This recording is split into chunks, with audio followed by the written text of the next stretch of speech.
Hi friends, आज की video में हम बात करने वाले हैं के मीन्स या फिर सी मीन्स।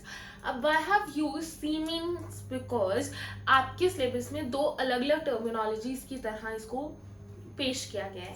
ठीक है, so the aim was to tell you that K means is same as C means, बस थोड़ा सा जो टर्मिनोलॉजीज का डिफरेंस है और कुछ नहीं। ट्रेडिशनैलिटी में हम के यूज करते थे एंड धीरे धीरे कुछ जगहों पे आपको ये सी की तरह भी आएगा। सो के एंड सी दोनों सेंट्रॉइड हैं और यही उसका मतलब टर्मिनोलॉजी है। ठीक है, सो हम बेसिकली के पॉइंट्स को देखते हैं या फिर हम ये कह सकते हैं हम सी पॉइंट्स को देखते हैं। सी हम आई थिंक इसलिए भी यूज कर देते होंगे to make it convenient more obvious कि हमारा C is a centroid, but traditionally K use होता था। तो अब बात करते हैं के मीन्स कि मैं पर्सपेक्टिव से बोलूंगी बिकॉज हमने के मीन्स ही सुना है एवरी टाइम। सो वो एक अनसुपरवाइज लर्निंग होती है जिसका काम क्या होता है, ग्रुप करना सिमिलर डेटा सेट्स। ठीक है, ग्रुप करने के बाद उनको एक लोकेशन पे डाल देना, डिफरेंट आइडेंटिफाई किया एंड देन उनको ग्रुप कर दिया। ठीक है, एप्पल्स एक जगह पे, मैंगोज एक जगह पे, ऑरेंजेस एक जगह पे, जैसे हम पहले भी बात कर चुके हैं। देन उसके बाद हमारा क्या होता है कि it assigns the data points to one of the K clusters depending on their distance from the centre. जितना सेंटर से डिफरेंट होता जाएगा, डिस्टेंस होता जाएगा, जितना ज्यादा डिस्टेंस दैट मीन्स उतना ज्यादा डिसिमिलर कॉन्सेप्ट रहेगा। जितना कम डिस्टेंस उतना ही बेटर रहेगा एंड उतना ही क्लोज होगा, दैट मीन्स उतना ही चांसेस है कि वो उस ग्रुप में जाएगा। ठीक है, then each data point is assigned to one cluster based on its distance from centroid, जो मैंने अभी बताया।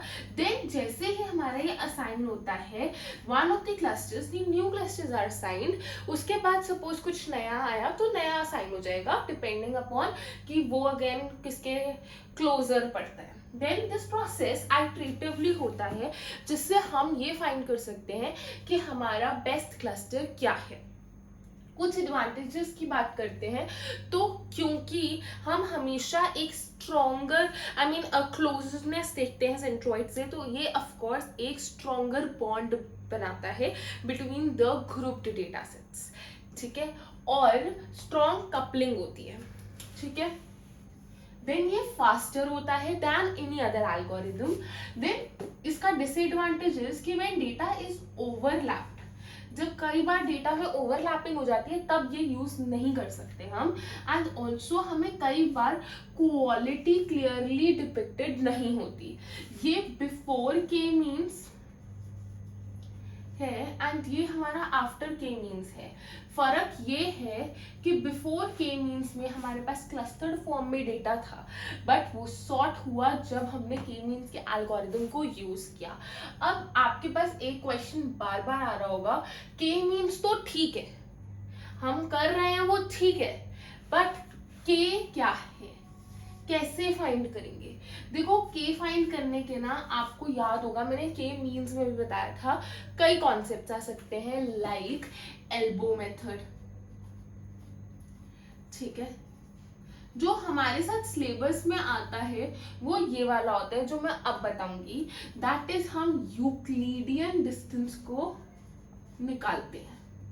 ठीक है, और उस यूक्लिडियन डिस्टेंस के हिसाब से ही हम आगे अपने आंसर्स को निकालते हैं। तो जब हमारा पास के एज ए यूक्लिडियन डिस्टेंस आ गया, उसके बाद जो हम रिजल्ट्स निकालेंगे, ठीक है, उसके बाद हमें पता लगेगा कि वो के से कितनी क्लोज है। सपोज हमारे पास कुछ ऐसा डेटा गिवन था जिसकी हमने यूक्लिडियन डिस्टेंस से वैल्यू निकाल के हमारे पास आया 30, 40, 20 में भी। ठीक है, और हमारे पास के की वैल्यू 10 है, तो 10 से नियरेस्ट 20 पड़ रहा है, तो मैं इस वाले क्लस्टर को चूज कर लूंगी।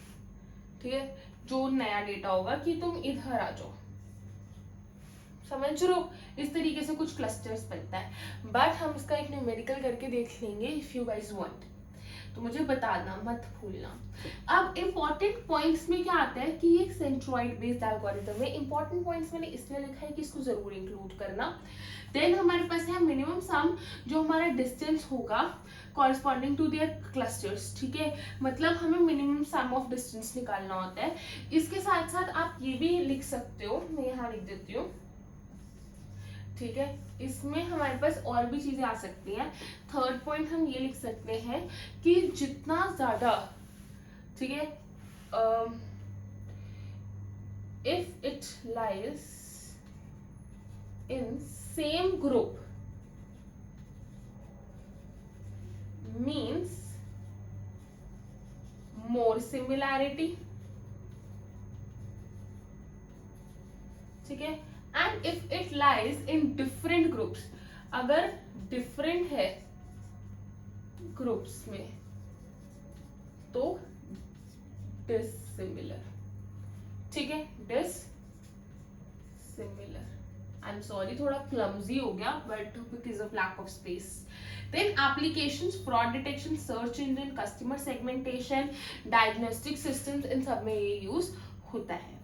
सो that's all for the video. और हाँ, ये के भी हो सकता है और सी भी हो सकता है, डिपेंडिंग अपॉन आप क्या चाहते हो लिखना।